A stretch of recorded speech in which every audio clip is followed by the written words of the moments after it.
Thank you for tuning in to Teaching for the Culture. And this is your host, Bianca Goolsby, with my fabulous co host, Kimberlyn Jackson. And we're here with today's episode of The Whole Child. How are you, Kimberlyn?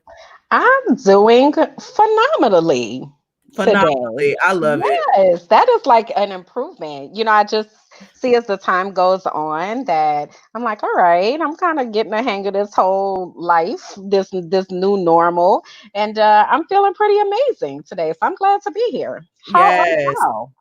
So I'm doing well. I have literally been working my behind off and, dealing with boundaries. That was the last conversation that we were talking about boundaries. It And was. I have finally, was like, you know what? I'm not going to allow people to stress me out. I'm going to Yes.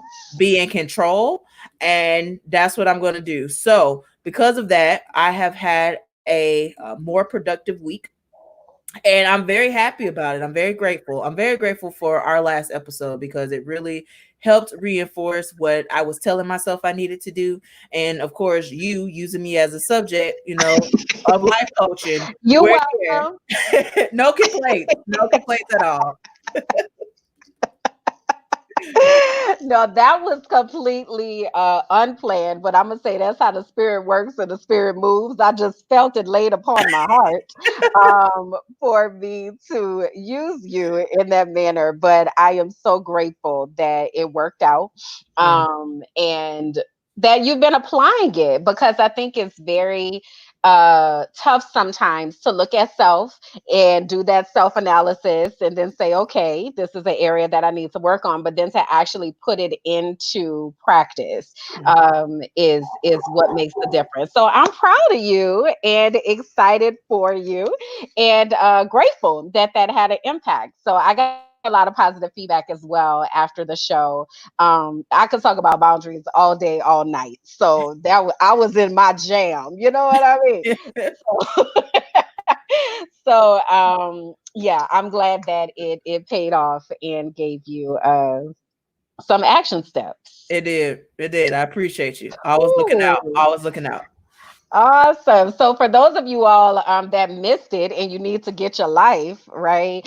Need to get you some of these boundaries. We definitely invite you to go back to past episodes of The Whole Child on Teaching for the Culture so that you can hear what we talked about in establishing boundaries. We went through what boundaries are. We went through the process. We gave real life examples, right? So we definitely want you all to tap into that and get you some of this because it can only help to enhance your life and to recapture your peace, right? So I am all about establishing a peaceful existence and not allowing people to impede on your peace. So if you need to get you some peace or some more peace, go ahead on over to our last episode and check that out because it was definitely pretty powerful.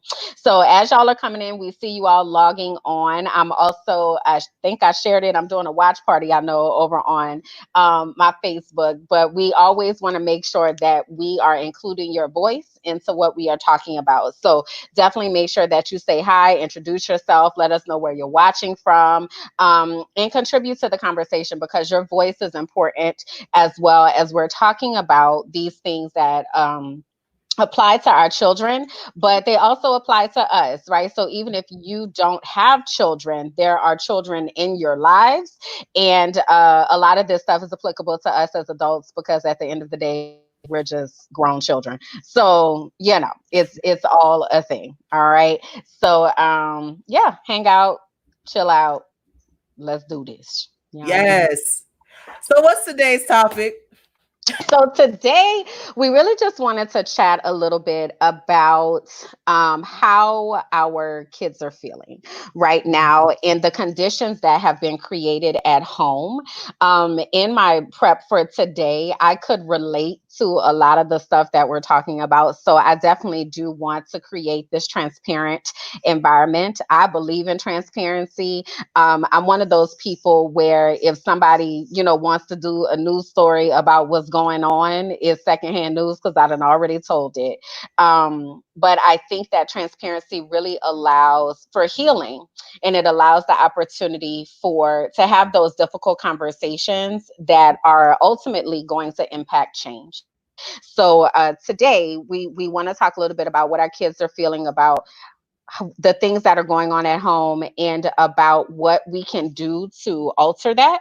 Um, and hopefully support them better and kind of check ourselves on some of the conditions that we may have unintentionally created based on generational cycles or things that have happened in the past. So I came across, well, you actually had posted this picture. Did you find I the did. I'm gonna picture? post it up. And you had a caption. I don't want to misquote you. You said something to the effect of what happens if a child only experienced success at home? I mean, at school, Yeah. and is not experiencing success at home. So, for those of you who aren't watching live and you're actually listening, the picture shows a child at home, but the conditions are just not conducive to success, right? So there are lots of people that are there. They have lots of things going on. Looks like one of the children is cooking dinner. They don't have a bedroom for everybody, so they're all kind of sharing the same bed. The house may not be clean, may not be organized. They might be in a hotel, might not even be in a house. So just really thinking about all of the conditions that our kids might be dealing with. What happens when they only achieve success at school and they haven't been in school for so long now? It feels like forever Yeah. right now. And my intention of the post was just to bridge awareness of sometimes kids do not experience success in learning at home. That whole reward system of learning Mhm. something new, being intrigued, being challenged at home sometimes doesn't take place. And so, how do you motivate children to succeed at home if that hasn't been the environment that fostered that achievement? And so it's something that people really have to be intentional. And for this episode, I want to be, and I share your same thoughts, like I want to be very intentional and very transparent with it, because I feel as though a lot of times we talk about the root but we don't actually talk about the root. And I Yeah. think when it's time to really impact our children and how they feel and what they're experiencing and what they're posting on social media, definitely gives us the red flags, the warning signs that's like, hey, hold up. We really need to talk to our children a little bit more because they're sharing some stuff that's very concerning on the internet. And it's something that we have to be transparent and open ourselves up to receive the conversation and not dismiss it because it goes against your ideology or your thought process or your belief Mhm. system. Is really important that we kind of step outside and actually think of yourself as a child in a child's shoes right now during this time. Right, right. And I think we miss that as adults, the whole thinking about them, right? So we do a lot of projecting or a lot of telling them what they need to do, but not so much the let me put myself back into the shoes of a 12-year-old, back Right. into the shoes of a 16-year-old, back into the shoes of a 5-year-old. What would I be thinking right now if I were in this situation? So I came across this thread that I've seen shared on a couple pages. The person whose page I found it on, she is a young lady in her early 20s, and I've known her since she was a child. But as I was reading through it, I felt kind of triggered myself. Like I was kind of like, "Ooh, did she grow up in my house? Like, what is going on here?" And it just really took me back to thinking about what it's like to be a child. So before we jump into that, I did want to just kind of give a definition to something you mentioned a moment ago, which is the word motivation. And we've talked before on the show about students not, I think you shared that you had checked in with maybe your little sister and she wasn't turning in her assignments and all of that. I talked to a teacher just the other day and she was saying, I have two kids that haven't turned in anything at all. Like, what's going on with them? And I just want to remind us when we're talking about motivation and motivation to achieve, especially in a time like this, motivation is comprised of two things: it's expectancy and value. So, expectancy is, do I expect that I can succeed at what this is that I'm doing? And value is, do I value the outcome or the reward that's going to come out of it, right? And it's almost like an equation. So it's expectancy times value equals motivation. Well, if either expectancy or value is zero, then there is no motivation to do it. And one of the things we really want to deal with here today on this show is that expectancy piece. Have we created the expectancy within the home for us, for a child to feel that they can be motivated to be successful, that they can be motivated to do whatever it is that we're asking them to do? Do Mhm. they expect that they are able to do that, right? And unfortunately, many of them don't, because there are certain conditions that we have set as adults in homes that don't allow them to feel that they can be successful or expect that they can.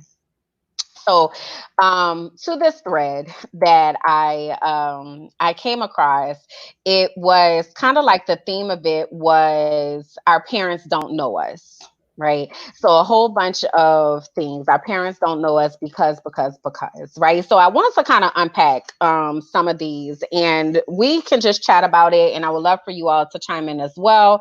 And if any of it is triggering to you, share that as well, because it's real.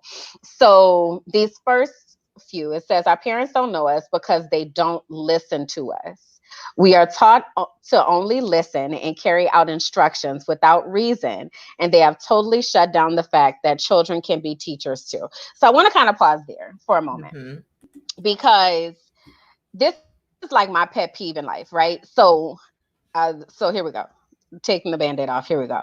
So as a child, I was never allowed to have a bad day. So my mom would ask me, how was school? And my answer always had to be, oh, it was great, wonderful, amazing, yes, lovely. Yeah, let me tell you what happened. And I had to come up with stories about how great my day was and all this kind of stuff, because I was never allowed, my feelings weren't valid. I wasn't allowed to truly say what was going on because she did not want to hear it. So I knew that it was a trick question. And even though I had thoughts, and I always, like, I decided I was going to college in second grade. Like, I was 8, and I was like, "Oh, you say college? How you get out this situation?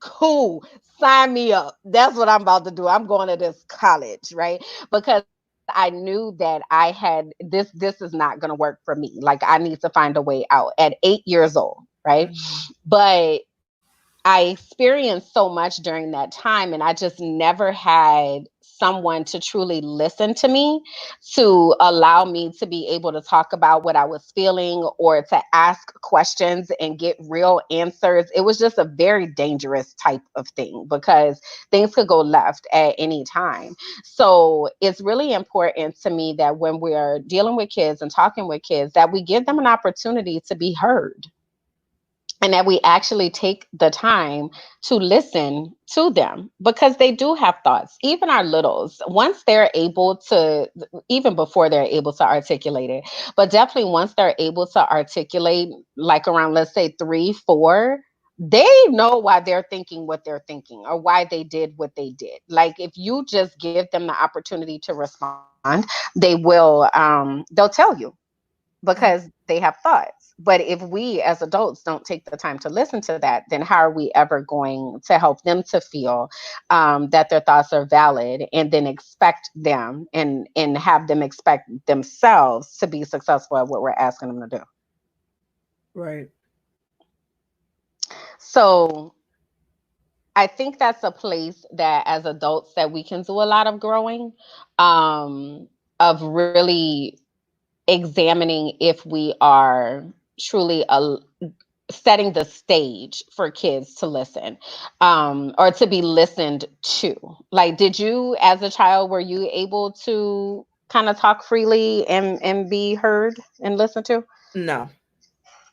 What that look Um, like in your house? so it was very structured. I am a daughter of a pastor, Mm, so that already has different levels to that piece just on its own. mm-hmm, And it was very much so, I'm telling you what to do. You're going to follow the instructions, and if you don't like my rules, you could get up out of the house. And that was pretty much it. And it was like I put myself in children's shoes all the time, where I would want to come forward and I want to say certain things, but I knew that if I were to say something, then the story would get flipped. Somehow it would become my fault, my mm-hmm, onus. I would have to own something that I don't think I was, old enough to own.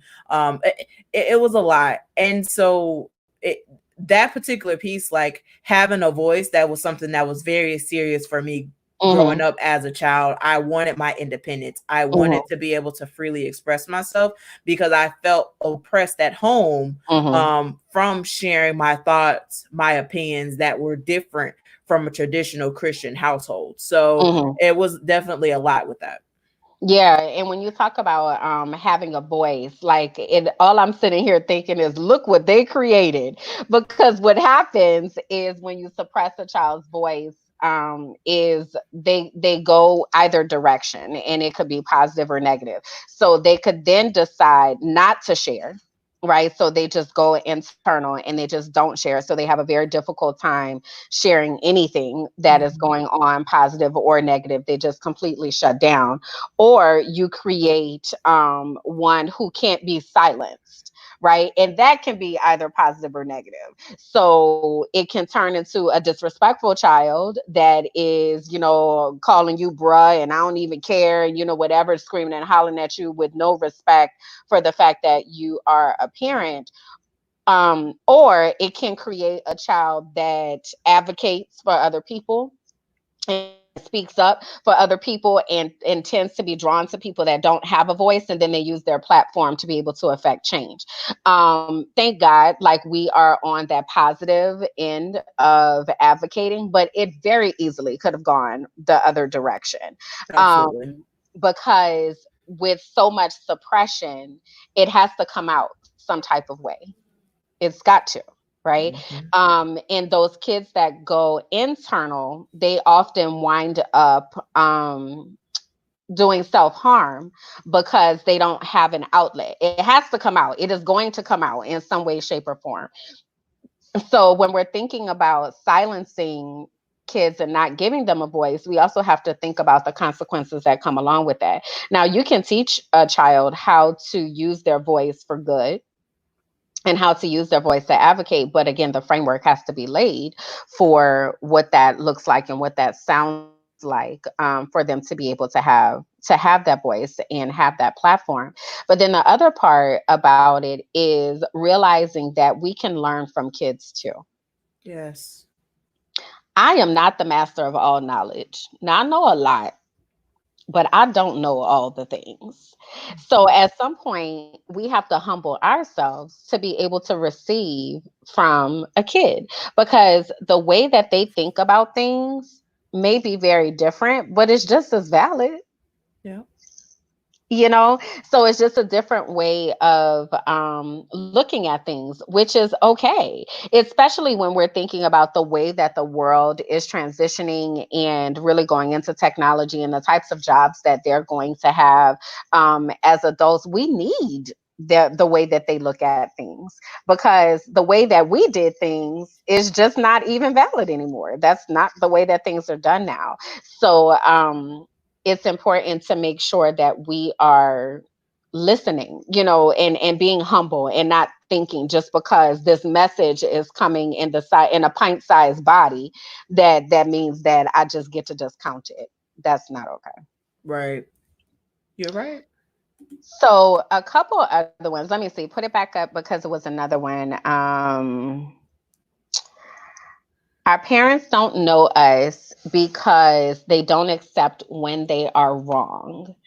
We move around with broad smiles, but with heavy hearts, carrying accumulating wounds because we will never hear the words, I'm sorry.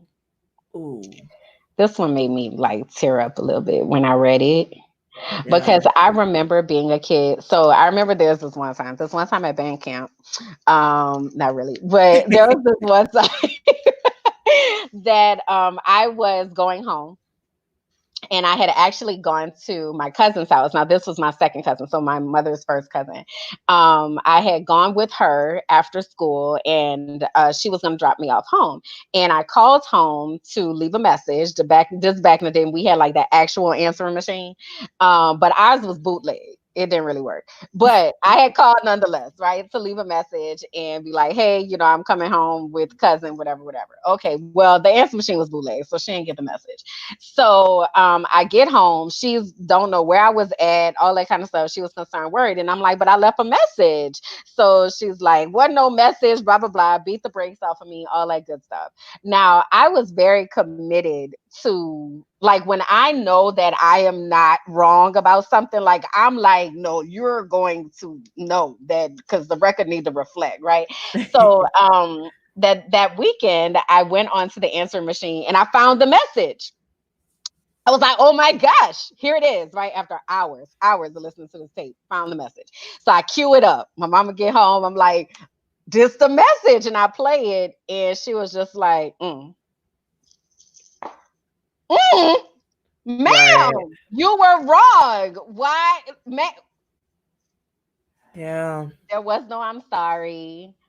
There was no, oh, I see, I made a mistake. Like none of that, right? It was just, this was almost gotta be 30 years ago. And I remember like it was yesterday because that is the impact that that made on me, that I was falsely accused of something, that she was so wrong and was too arrogant and not humble enough to be able to say, I'm sorry. You was getting them receipts as a Girl, child.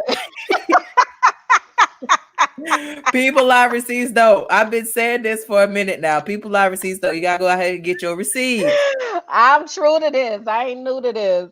But for real, like I because I believe in evidence. I've always had that scientific mind, right? But yeah, that truly left an impact with me because I felt like it was just so simple to be able to say, I'm sorry. I'm sorry. And we do things to kids, and it may be quite unintentional, but when you come to the understanding that you've done harm, is not the right thing to do to apologize. Yep. I would think. But if it comes in a pint sized body, then some of us are just like, oh, well, suck it up, deal with it. Didn't nobody apologize to me. Da, da, da, da, da. That's toxic. Yep. That's And not okay. and it just fuels with the social skills. Like social skills is a skill. Like it's real life. Like it's Hmm. something that we have to go back to the basics. I keep going back to, you would think that the public education system would teach you about manners, teach you about washing your hands, teach you about cleaning after yourself and all that stuff. Well, it doesn't.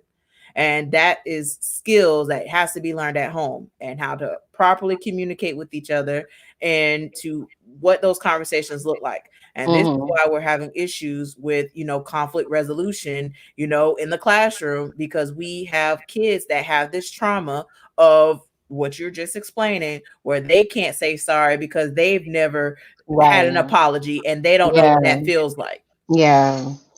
Yeah, it's definitely something that is modeled and learned. Um, so that just made me think about like how many students I've had, and you're like, so don't you think you should apologize? And they're like, no, because Yeah. they haven't had that modeled, in their life. So I know as an educator in the classroom, I was intentional about making sure that I apologized when I was wrong, like immediately, because that's something that they need to see. Like, you're never too big or too good to apologize. That's important. Yeah. So again, thinking about the type of long lasting damage and the type of long lasting impact that can happen, it's really detrimental to a child to be accused of something that they didn't do, or to be wronged when they know that they have not done anything, or they didn't do what they are being said was done. But then to not come back and apologize. Yeah. So we have kids out here feeling like it's not safe because they know that no matter what, I'm not going to get that apology. I Yep. was one of those kids, unfortunately. So I get it.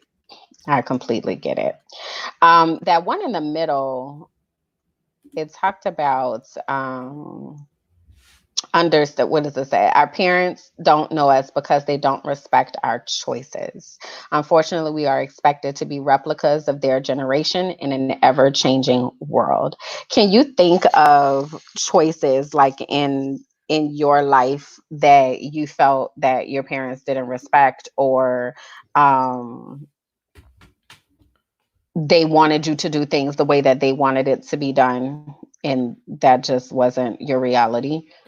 Yeah, I go back to when I was in high school, transitioning to college, and at the time, that's when social media was starting to boom, Hmm. and people were starting to be transparent on social media and sharing their life and all of that stuff. And there was a rule that we had kind of in the house, but we didn't actually say it was a rule, but it was a rule. It was what's in the house stays in the house, and that Mm. philosophy that anything that happens here, you cannot discuss it or disclose elsewhere.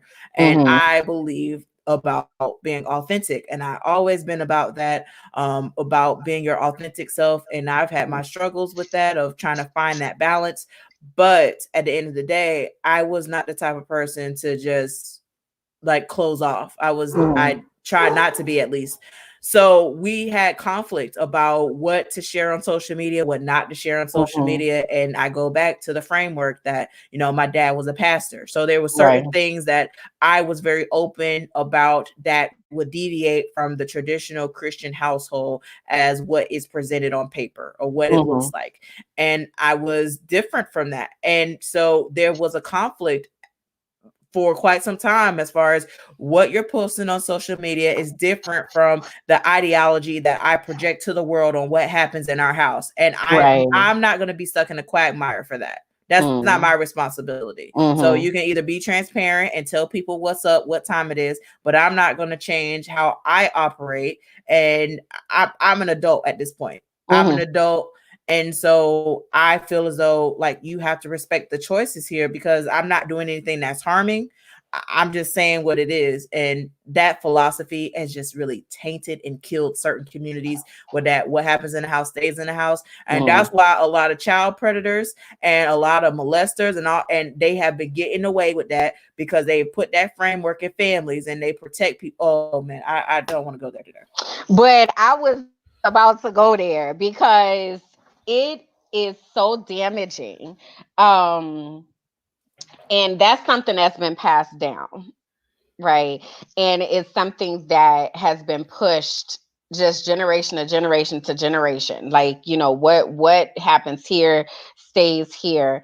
And it is a cover for so many things that can cause issue, because again, you're not laying the framework for the child to be listened to, and you're silencing them, so then they aren't able to express what is really going on, because they've been programmed to say, you don't have a voice, you need to be quiet, what happens here stays here, I don't agree with whatever choice it is that you want to make to tell whomever whatever, be quiet, say that things are fine. It just all wraps together. Yeah.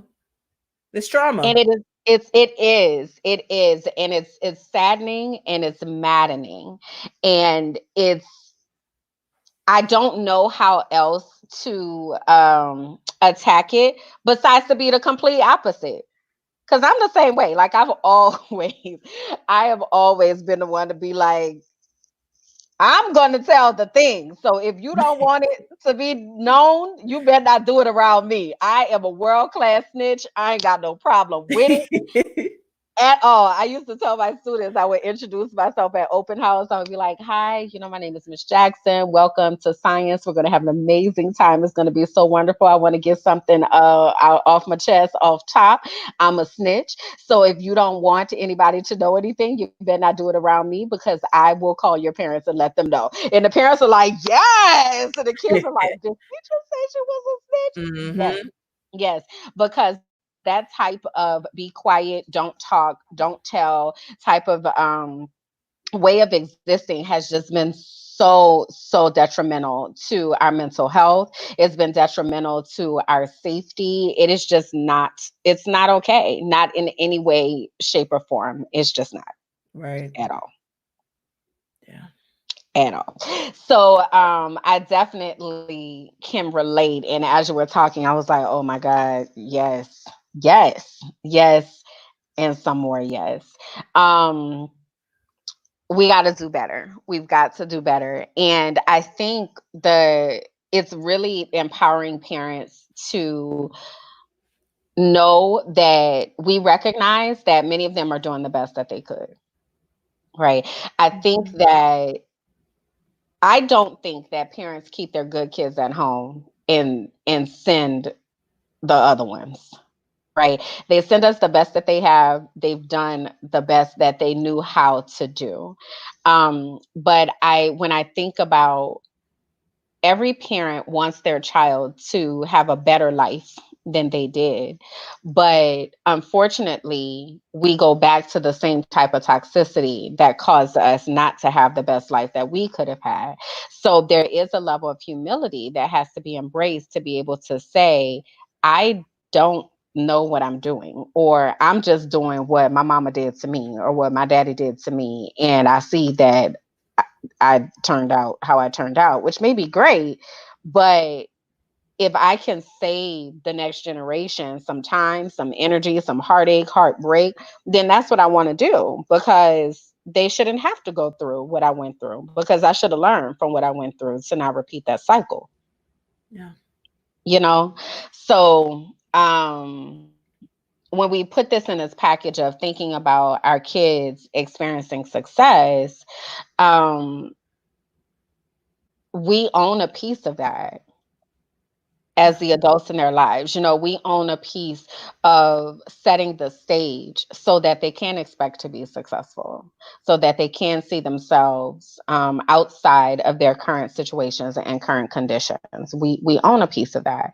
So when do we step up and say, okay, I'm a do better. Now that I know better, I'm gonna do better. Yeah.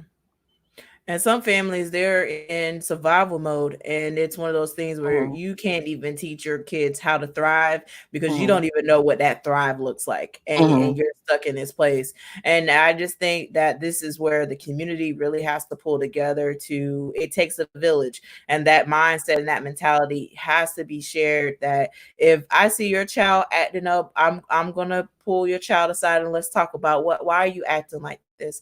mhm, What are you trying to say? What are you trying to display? Instead of saying and dismissing their behavior, saying they're just bad, they're just disrespectful. And I go back, this is my quote, and I say that we have to stop saying that children are disrespectful without trying to understand their story first. mhm, And we have to understand their story and figure out why they are the person that they are, mhm.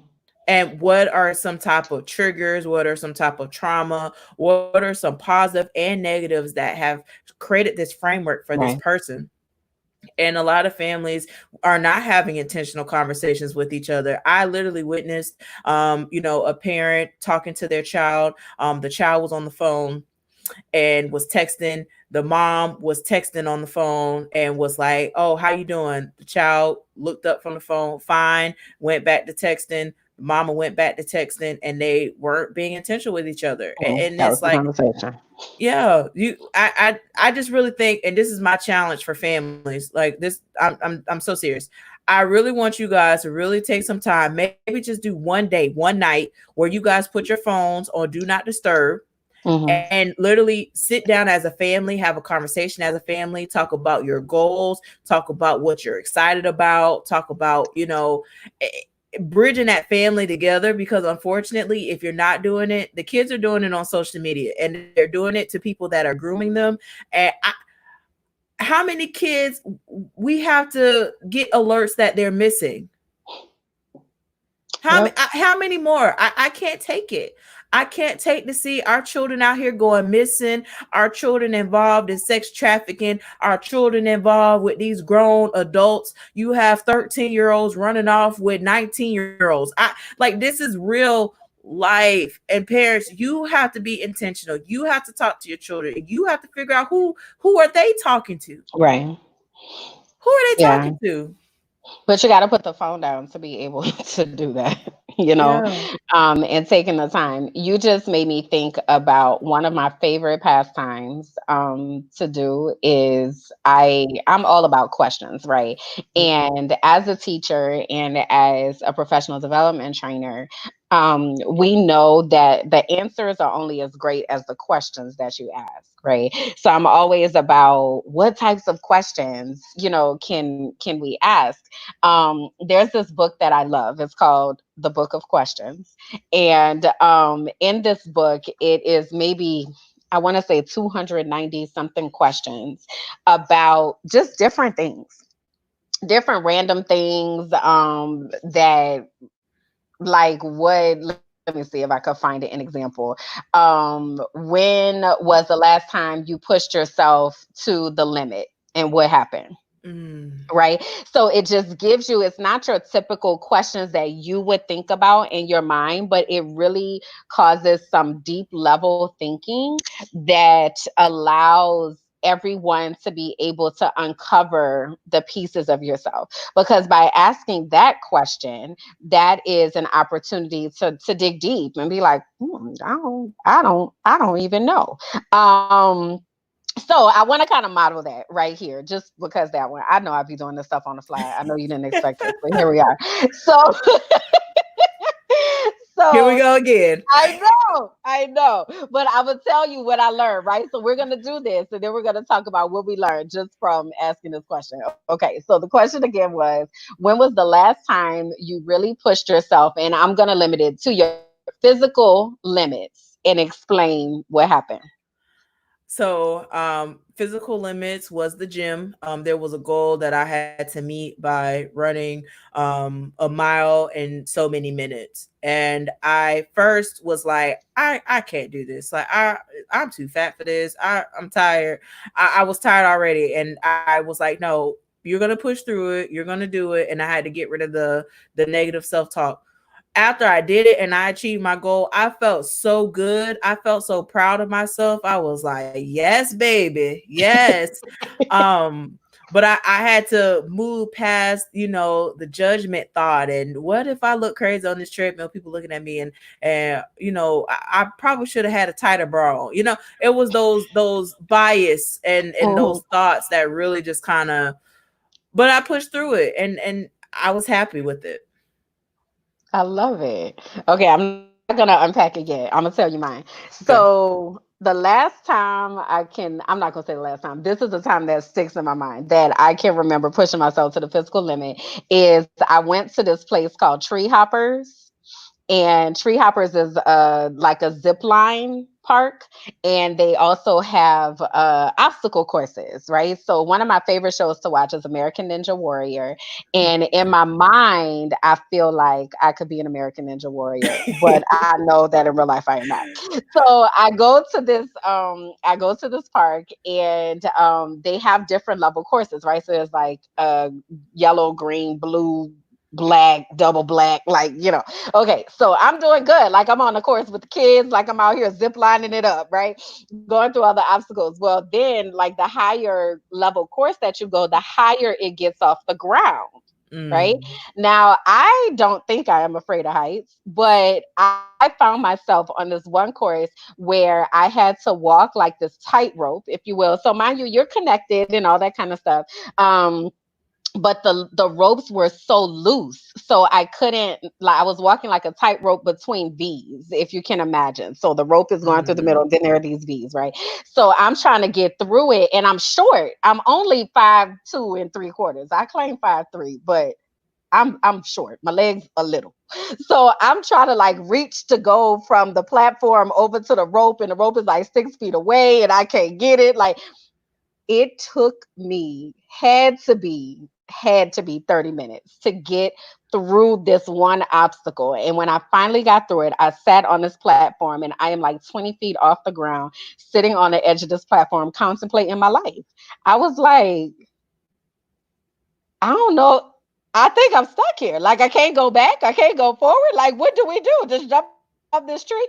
It was so tough for me. Mm. But what happened is I decided to continue going, and it got easier because I kept telling myself, you just did the last one, like you're gonna be all right. But I literally thought I was gonna die. Like my heart was beating out my chest, like my legs, I couldn't feel them. Like it was the most, the absolute most. So that's the time that I think about when I think about pushing myself to my physical limit. So let me tell you what I learned about you in your gym example. First of all, that you go to the gym or went to the gym pre COVID. Pre-COVID. Went to the gym, that you have a sense of resilience within you. So you were like, I was like, I'm gonna go ahead and do this. You talked about self talk, which means that you're aware that you have self talk and that you realize that you needed to change your self talk. You talked about the distracting thoughts that come into your mind and how you were able to refocus yourself, which means that you have some type of method to be able to do that. And then you talked about the sense of accomplishment that you felt once you were able to achieve your goal, right? Just by me asking you that one question, Wow. I got all of that. Wow. You did it again. You did So it. You did silly. it again. So it's really in, again, creating that platform for understanding. And I think that a lot of times parents don't know what to ask, so they Mhm. just kind of go with the whole, hey, how you doing? But I found that this book, like I have had hours long conversation, because it leads to more questions, which leads to more questions. And they're not paying me for this endorsement. I should petition them because they should. But it's called The Book of Questions, and I absolutely love it. But on the internet, there are so many question stems that you can look up that will give the opportunity to unpack other things. And then as adults, all we need to do is listen. If you give kids a chance to talk, they will talk. Yep. And all you have to do is listen. And what that does is that helps to validate them so that they feel like what they're saying matters, and it gives them a sense of safety. And then it also strengthens that relationship, because now they feel like they can come to you to talk. Mhm. Makes Yep. sense. Were there any other of the Our Parents Don't Know Us that stood out to you that you wanted to highlight? Yeah, there was one. And it was, our parents don't know us because they've silenced our voices at home. We laugh, Mm, talk, and sing louder when we are away, because being yourself in the comfort of your own home is not acceptable under your parents' roof. And mm, that hit me, and that had to do with my sexuality mm. and who I am. And again, I go back to, this is something different from the traditional Christian household. Right. So for me to be myself, and for me to be open and kind of struggle the feelings of why I feel the way that I feel, and why am I attracted to what I'm attracted to, Mhm. it really put me in a quagmire, and it put me in a really, really dark space for quite some time, Mm. because I was being told that I need to operate in this capacity, but my feelings, my gut, my emotions, everything was pulling me into a different direction. And that quagmire of wanting to appease, the people that have raised you Mhm. and cultivated you, but also being true to yourself, your inner self, that's saying like, hey, this is who you are, it's Mhm. okay, you're Mhm. fine, you be safe in your thing, but you couldn't be safe, it could not Right. coexist. Yeah. Yeah. I definitely understand, overstand that we have so many people who are walking around right now with those scars from that exact thing. Yeah. Not being able to be who you are, whatever that looks like. Whether even if it is that your parents painted some dream for you and you've decided that that's not what you want to pursue.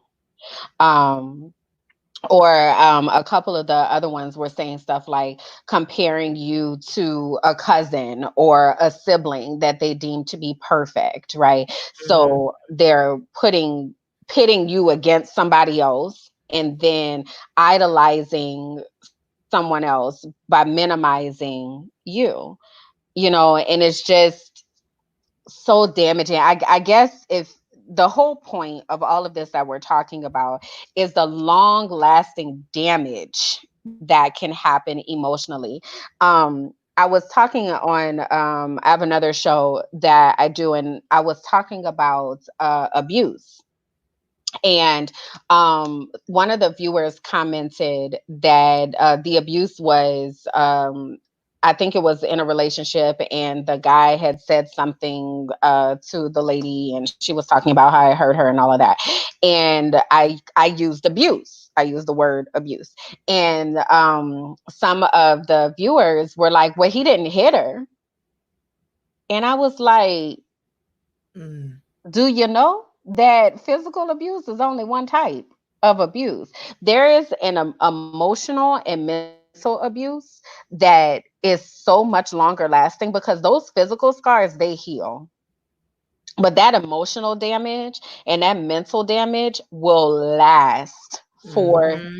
years. We are grown, and still able to talk about some of these instances that happened when we were children, or young adults that have had a lasting impact. So words have power. Words have so much power, and the intention behind words have even more power. So again, me being the person I am, I'm gonna call it what it is. Creating a type of environment where a person can't exist in who they are and feel that they have to change who they are in order to gain your love and respect is toxic and abusive. Period. That's it. Right? And I think until we call it that it makes it seem like it's okay. It's not that bad. Oh, it's Yeah. not that bad. I didn't hit her, but you wrecked her mind. You wrecked her heart. You broke her spirit.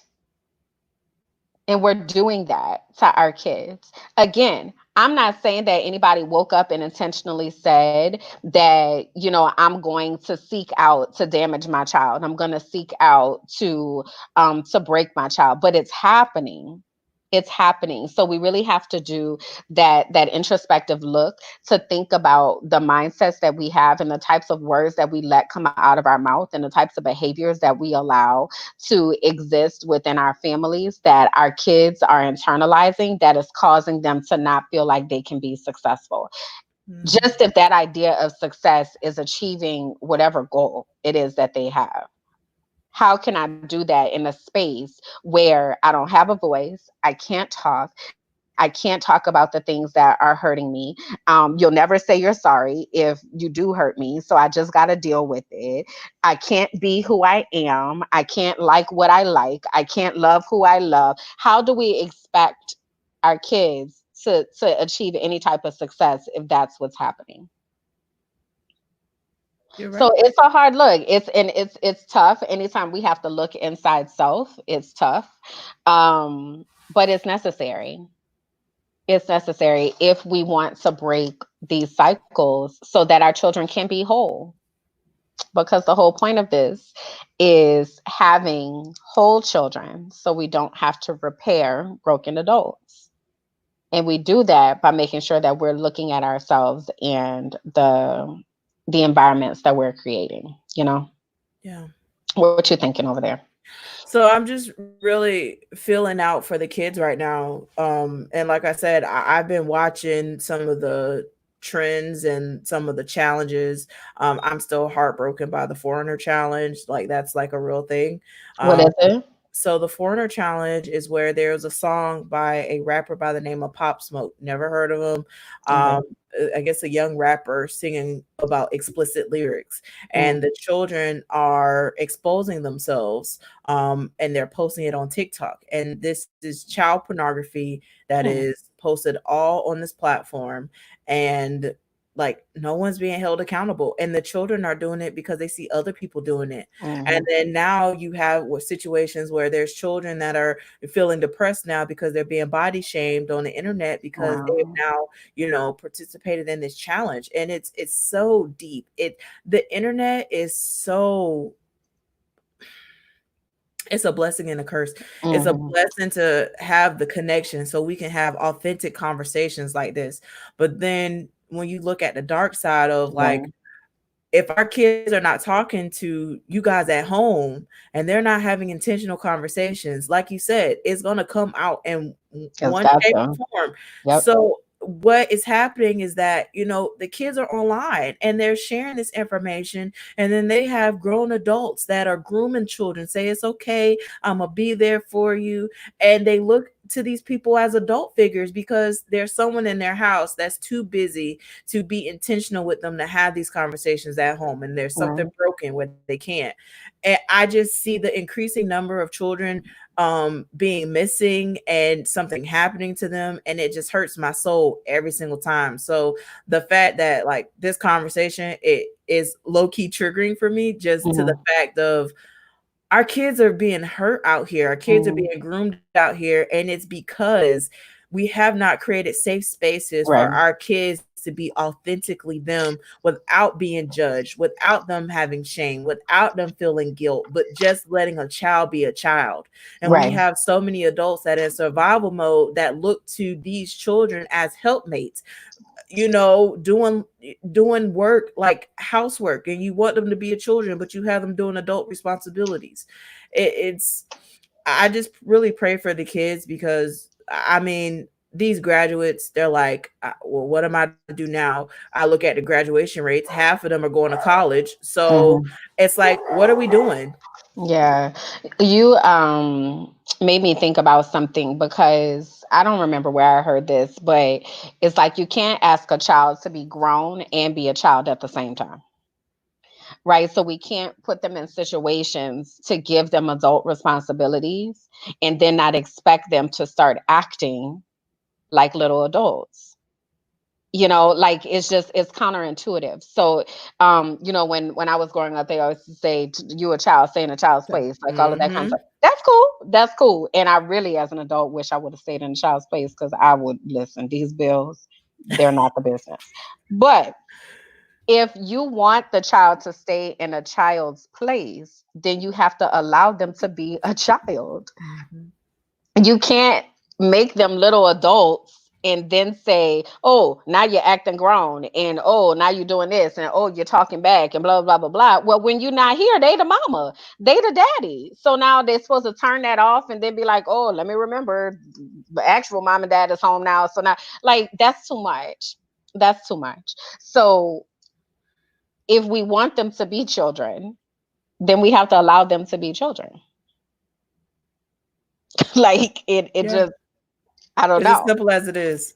And Yeah, I like I'm think like, we also need to do some studies, and I think the studies are done, but I think it needs to be communicated in certain communities mhm, about the development of the brain and how mhm, powerful it is and why it's, one of the most powerful muscles, and why it's important to be intentional with what you're listening to, what you're watching, and what you're inputting, because a lot of communities are desensitized. So when they say about abuse, they're thinking about physical abuse, but they're not thinking about the emotional abuse, because again, they're desensitized to people yelling at each other and not having proper conduct. Because I mean, if you want to go see, mental and physical abuse and all that, y'all could just go and watch these reality TV shows that put it on Front Street for everyone to see.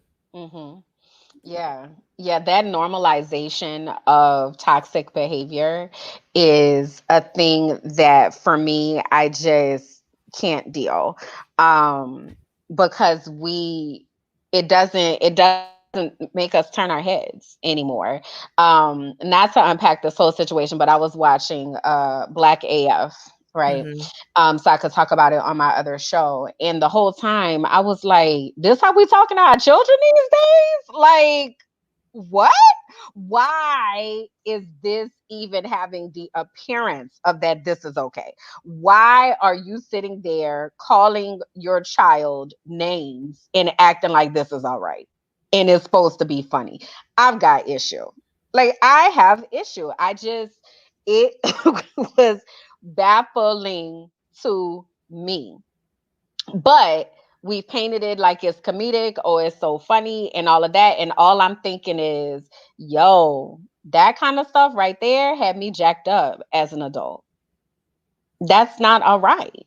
Like, I Yeah. can still remember the names that my mother would call me. And I'm like, why was that necessary? Like, just as simple as she would say stuff like, you're acting ugly. But all I heard in that is, you You're are ugly. ugly. Yeah. Why did you use that type of verbiage? For shock and awe?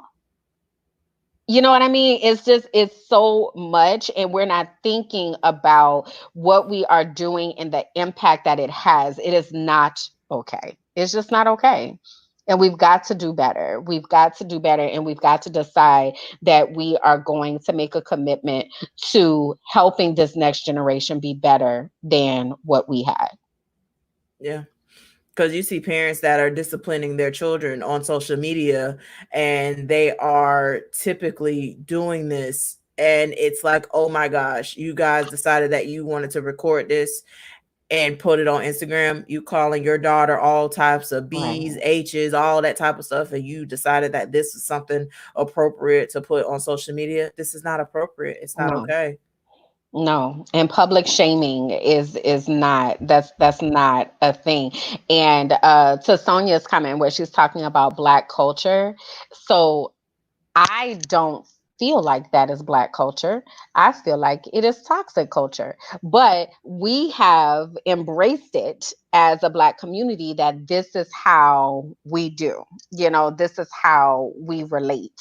And that's not healthy. It's just not healthy, even though it may be normal, because I'm very particular about when I use that word normal because it's so subjective. But even though it may be normal, it is not healthy. Yeah. And if we're talking about building healthy children so that they can be whole, so that they don't take their kids through the same types of things that we had to go through and they had to go through, we have to decide that we're going to stop. Yeah. We have to, Yeah. because there's no way that they are going to be able to experience any type of success if we don't decide this ends here, this ends with me. Yeah. And a lot of that goes back to having to establish and set those boundaries, because some of the influences that we have in our lives are trying to tie us back to that toxicity and then shame us for wanting to do things differently because they're wrapped up in the Black culture or the way of doing things, right? So that may cause for some of us to have to kind of distance ourselves from those types of influences because it's not okay. It's just not okay. And there's nothing that can be said to make it even seem like it's okay. It's just not. Yeah. So, It's been an episode for sure. And to Sonia's point, she's definitely a writer. And it emotional intelligence. It's being aware of your brain, being aware of your surroundings, being aware and intentional with that, and also what is being programmed into your brain. Like the music nowadays, like I can't do it no more. I try to catch up with what the kids are listening to. Hmm. I see the YouTube music videos. They don't even show it on TV no more. Girl, The they off FCC the won't allow it. chain them videos. I'm telling you, I mean, they literally have a tutorial on how to make drugs and flashing firearms, and the kids look up to this. They, are modeling the behavior. They're looking up, like, these are their role models. And I've asked several seniors what they wanted to be after they graduated from high school, and I will tell you that a good percentage of them told me that they wanted to be an influencer, that they Mm, wanted to be a YouTuber. And wow. again, that's fine.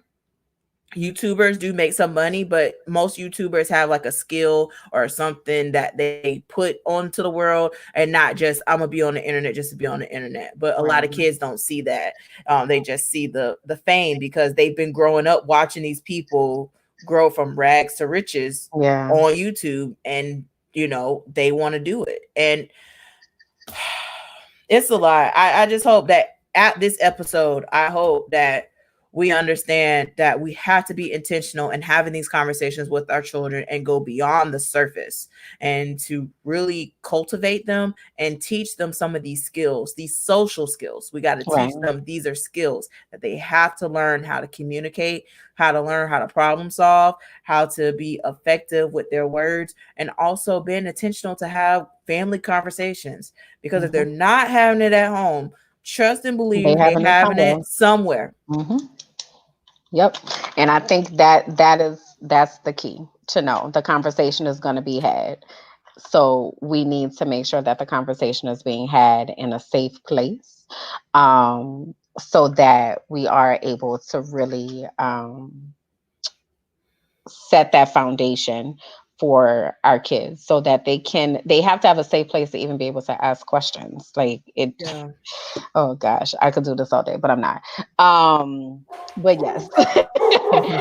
So if you all take anything away from this, is that we really want to create conditions to be able to have whole children, and we can't afford for our kids to feel like we don't know them because we're too busy doing whatever it is that we are doing, or feeling like it's not our job to set that environment. It's too important, and they do have thoughts. So again, ask questions, ask good questions. If you just want to get on Google and Google good questions to ask kids, and let them talk, just Yeah. let them talk. They will tell you all the things, I promise.